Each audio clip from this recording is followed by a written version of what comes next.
eu me reservo o direito de duvidar, porque esse cidadão é um mentiroso quanto mais. A história toda que ele conta do Gabriel é mentira. Toda, do início ao fim. Ele teve a cara de pau de dizer que estava tudo acertado com o Flamengo e com o Gabriel. Nunca houve isso. O empresário do Gabigol teve que vir a público hoje dizer, olha, com todo respeito ao presidente do Corinthians, nós nunca conversamos com ele. E o cara diz isso sem ficar nem vermelho. Então, um cara que mente dessa maneira, nessa história do Gabriel, eu me reservo o direito de duvidar de tudo que ele fala a partir de agora. Pois é, eu acho que esse começo do Corinthians, como disse o Casão, eu acho que ainda tem muito ruído no microfone, né? Desde a farra acabou, antes mesmo de anunciar alguma mudança, ou antes mesmo de disputar um título, antes mesmo da farra realmente ter acabado do ponto de vista corintiano, até essa história do Gabigol, em que o Corinthians conta uma história e o empresário do Gabigol conta outra, o Flamengo, por enquanto, se mantém em silêncio. O Flamengo, né? Já disse... Não, desculpa. Né? O Flamengo já disse que não negociou o Gabigol em momento nenhum. Não está em silêncio, não. O Flamengo já disse que não queria vender, que não negociou. Não, falando depois da entrevista de ontem, não há nenhuma manifestação do Flamengo, então tem esse ruído. E tem agora o Matias Rojas, aí tem o Félix Torres, se o Corinthians anuncia e tem uma pendência e o Corinthians não esclarece. Eu acho que ainda há ruídos no microfone que essa nova gestão... Já pagou o Fausto Vera? Pagou o Fausto Vera? Pagou. Porque eles estavam querendo passar o Fausto Vera para o Flamengo sem pagar o Argentino Júnior. Mas essa parcela do Argentino, tudo parcela, né? Estou dizendo aqui sobre as informações de parcela. Eu acho que quando ele fala, outro erro que eu considero marcante neste começo, é tentar desvincular o que está sendo feito agora com o Corinthians do dia 31 de dezembro para trás. Isso é impossível, é o mesmo CNPJ, não há dois Corinthians, e este presidente, essa direção, assumir o Esporte Clube Corinthians Paulista, situado na Rua São Jorge 777. Não começou no dia 1º de janeiro de 2024, começou no dia 1º de setembro de 1910. Então não tem outro Corinthians, esse Corinthians, antes Corinthians, depois Corinthians. Eu acho que ao assumir, ele precisa assumir o ônus e o bônus do que é as dores e as delícias de ser Corinthians. Eu acho que essa direção precisa abraçar. De qualquer forma, tudo ainda está só na cartinha do super trunfo. O Corinthians parece, eu não sei como é que está a enquete, a gente está com uma enquete aqui no nosso chat, quem faz a melhor janela, se é o Flamengo, que pagou a multa para trazer o Dela Cruz, se é o Bahia, que com o dinheiro do grupo ficou na primeira divisão e está dando o esquadrão ao Rogério Ceni, se é o Corinthians, que faz aí uma rapa no mercado, sabe-se lá como, com o dinheiro da Mega Sena, ou se é o Palmeiras, né? A gente vai passar para o Palmeiras agora, que contrata de forma pontual para tentar manter um time que nos últimos anos tem sido o mais consistente na disputa de títulos e na conquista de títulos. Hoje o Palmeiras se reapresentou logo cedinho na academia de futebol. O Arthur, que a gente está vendo aqui na nossa chamada e no nosso feed de notícias, você vai ver tudo sobre a venda do Arthur ao Zenit por quase 100 milhões. Lembrando que o Arthur foi recomprado pelo Palmeiras em abril, depois do campeonato estadual pelo Bragantino. Começou muito bem, perdeu espaço no time do Abel Ferreira, naquele momento que o Palmeiras oscilou na temporada, e agora é vendido. O Palmeiras contratou Bruno Rodrigues do Cruzeiro, essa aí é a informação dele no Zenit. Esse Zenit é patriota. E como eles contratam um jogador brasileiro? O Arthur vai falar português fluentemente na Rússia, jogando pelo Zenit. O Palmeiras contratou o Caio Paulista, que pulou o muro, contratou o Bruno Rodrigues e o Aníbal Moreno. Renato, o Palmeiras é ainda o time a ser batido nesta temporada? Ou a Leila vai começar o ano tendo que explicar por que o patrocínio do Palmeiras é menor que o patrocínio do Flamengo e é menor que o patrocínio do Corinthians nesse momento? Bom, vamos por partes. Eu acho que a Leila vai ter que explicar, porque, afinal de contas, ela deu uma entrevista dizendo que se mostrassem a ela um contrato maior do que o do Palmeiras, ela igualaria imediatamente. Ela vai ter que te coçar o bolso. Agora, acho que sim, acho que o Palmeiras ainda é o time a ser batido. É o time que está pronto. O Flamengo se desmontou completamente na temporada passada. O Tite tentou, mas não conseguiu ainda arrumar o time do Flamengo. Então, o Palmeiras, para mim, é o grande favorito. Tem o Atlético, que é um time também muito perigoso, e que o Filipão encaixou. Eu botaria Palmeiras e Atlético. O Flamengo, para mim, pelo potencial dos seus jogadores, ele vem em terceiro. Entendeu? Agora, esse papo dessa camisa do Corinthians tem outra história, Marília. Não é essa grana pela camisa do Corinthians. É por várias coisas, inclusive a camisa do futebol feminino. Então, tem que ver o seguinte: quanto é que o Corinthians vai pegar desse dinheiro e vai botar no futebol feminino? Quanto é que vai botar no esporte? Quanto é que vai botar qual é o que mais que tem? Futebol de salão, sei lá. Quando acabar clube, isso tudo, no clube. Quando você acabar isso tudo, você vai ver quanto é que vale a camisa para o futebol do Corinthians. Entendeu? Senão também uma conta de maluco, entendeu? Eu acho que o Palmeiras é o time a ser batido, sim, principalmente por causa do seu treinador, Abel Ferreira, que é disparado. Hoje em dia, ele é muito disparado na frente de todos os outros. Não tem ninguém nem perto dele. E o time que está pronto. O time que foi campeão brasileiro no ano passado. Entendeu? Então, não tem como, eu não vejo como tirar o favoritismo do Palmeiras. Não acho que ele vai ganhar tudo, mas ele vai ganhar coisas importantes, com certeza. O Flamengo vai depender muito do que vai ter mais de reforço. E o que o Tite vai fazer também com esse time. Isso tudo são incógnitas. Eu acho que os dois times estão mais prontos, são Palmeiras e Atlético Mineiro.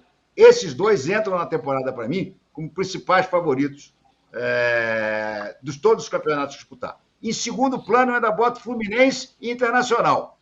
Flamengo, para mim, é um enorme ponto de interrogação nesse momento. Bom, time a ser batido, eu não ia fazer isso, não ia me gabar, mas somos nós, que estamos com uma ótima audiência. Desculpa, Eduardo, lamento. Estamos com uma ótima audiência, então deixe o seu like, mande várias mensagens, elogios. Os chefes hoje, por causa da estreia, estão todos assistindo, me mandando WhatsApp durante... Eu estou aqui no WhatsApp respondendo obrigado.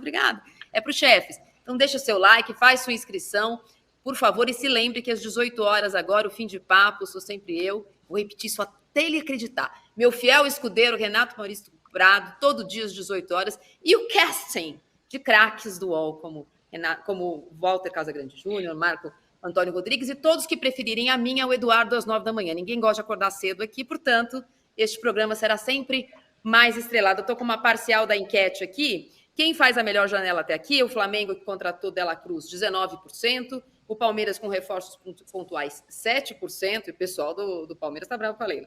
O Bahia com os milhões, 17%. E não sei por que, talvez hoje, por motivos olímpicos, o Corinthians está ganhando a enquete com 57%. Casão, o que está mais difícil de explicar?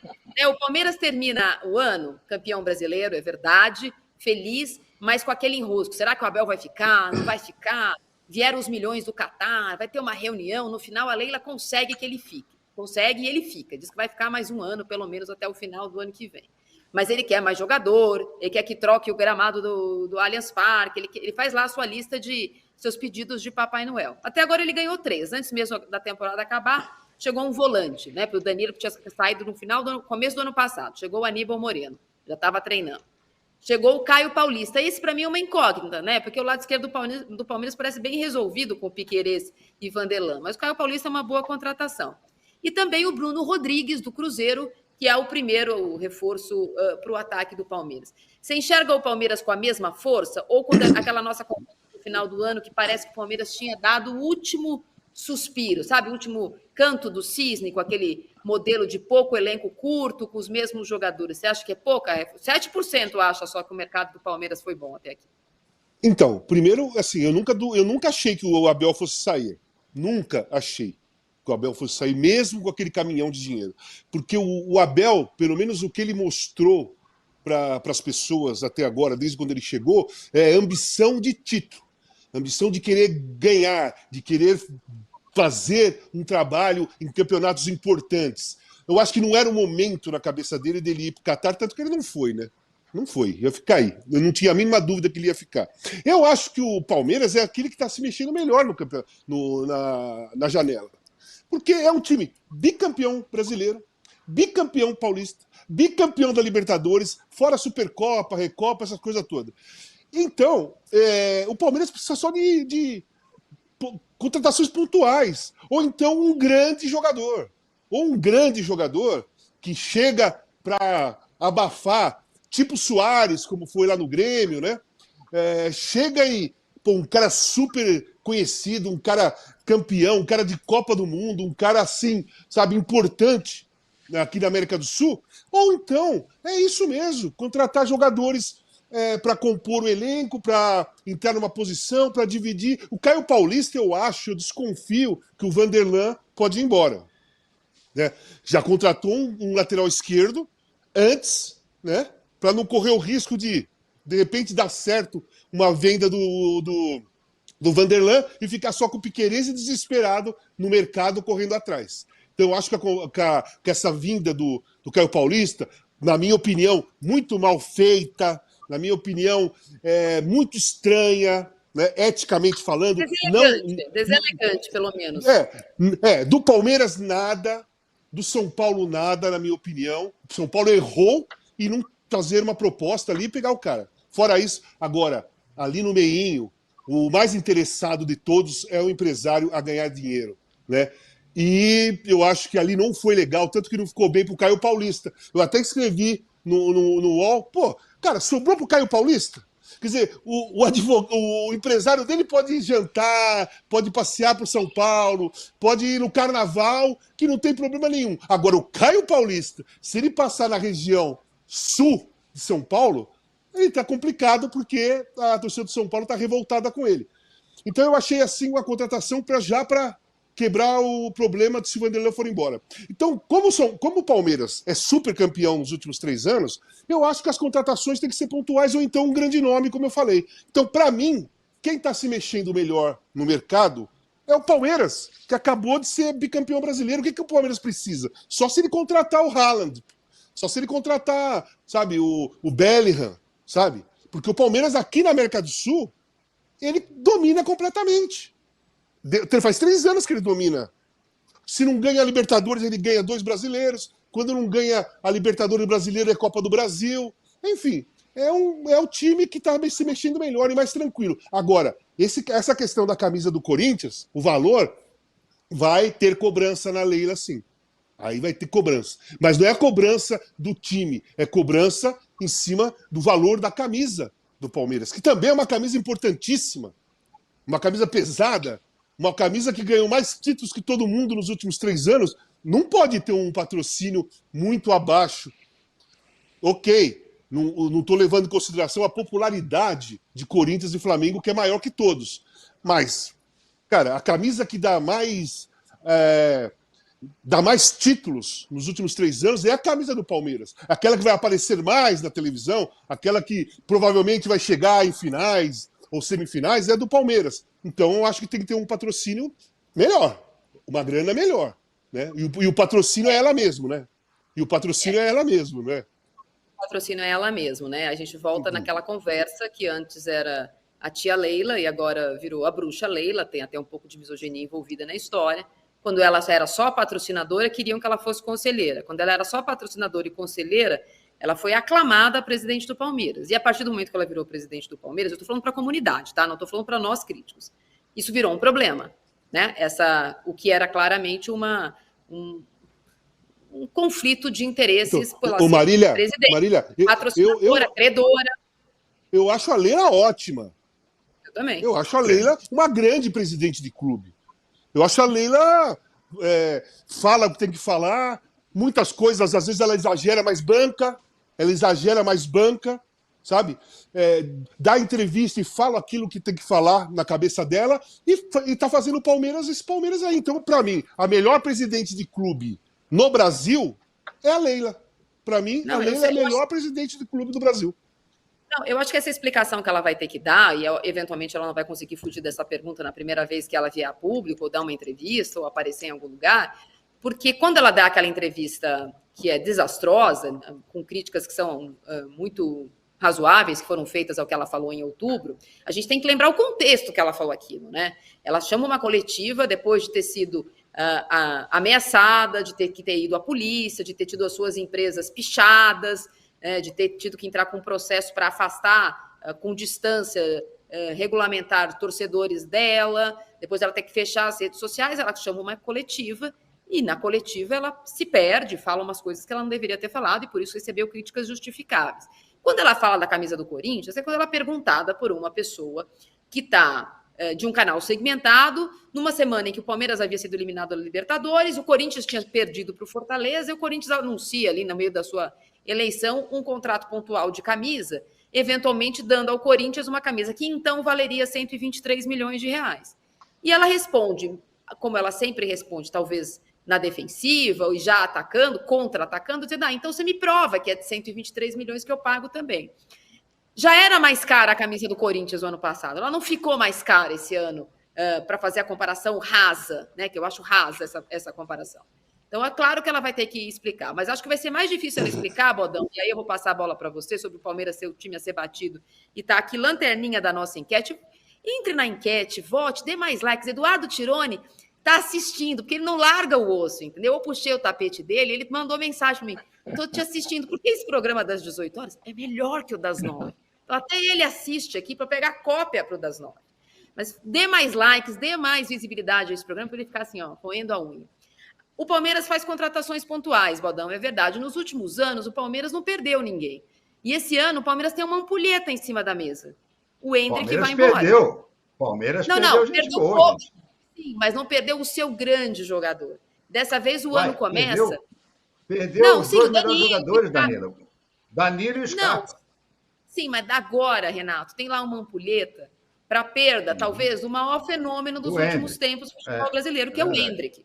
Então, para este menino, não tem substituto. Não pode contratar o Bruno Rodrigues, por exemplo, não é exatamente um substituto para o Endrick. Então, o Palmeiras precisa pensar, né? A gente falou sobre, no final do ano, o Palmeiras não ter elenco, e passou aquele perrengue quando o Dudu se machucou, esse vai voltar. Você acha que só essas 3 contratações dá para o Abel Ferreira nadar de braçada em 2024? Pelo amor de Deus, não, Bodão? Depois que ele fez com o Bruno Rodrigues, ser um grande jogador, perigoso, atacante decisivo, acho tudo possível. Breno Lopes. Breno Lopes, perdão, Bruno Rodrigues está chegando. Capaz dele fazer o Bruno Rodrigues também, de fazer tudo isso. O Breno Lopes era um vaiado pela torcida, matava de canela. O Abel montou um esquema ali para ele jogar na velocidade, jogar no contra-ataque, parecia uma máquina o time do Palmeiras, a bola caía sempre no Breno Lopes, ele ia lá e faturava. Eu acho que o trabalho é tão sensacional, que é possível tudo. O Palmeiras não está correndo atrás, porque é o que menos precisa correr atrás de reforços. Ele tem um time armado, tem um banco excelente, tem uma garotada para ser lançada, sabe? Eu queria uma bruxa dessa no meu time aí, ela fala as coisas um pouco, chega para ela rebate de primeira, às vezes sem pensar muito, mas não tem que dar satisfação para ninguém. Ela faz um trabalho belíssimo no Palmeiras, profissionalizou todos os departamentos do clube que funcionam muito bem. A escolinha do Palmeiras dá show, não para de revelar gente boa. Então eu acho que o Palmeiras está na boa. O Palmeiras é o time mais forte do Brasil, da América do Sul. Contratar gente boa é sempre importante. Mas onde está esse craque? Esse craque só pode estar na base. Na América do Sul, os bons... Tem um jogador lá no River com 14 anos que a Europa já contratou. Sabe? Os bons estão lá fora. Nós não vamos conseguir tirar do City, dos grandes times da Europa, os grandes jogadores que estão lá. A gente vai pegar aqui na América do Sul, tentar revelar jogador aqui. É quase todo mundo, sim, fazendo assim. O Flamengo, sim, deu uma bela cartada pegando De La Cruz, que é um jogador pronto. Vamos ver o que vai jogar aqui. Mas é um jogador pronto. Tá difícil buscar esse jogador. Acho que tem que fazer. Tem que ter estratégia para desenvolver os talentos que tem aí, coisa que o Abel fez como ninguém até agora. Ele tirou a leite de pedra. Se continuar assim, vai ficar imbatível de novo.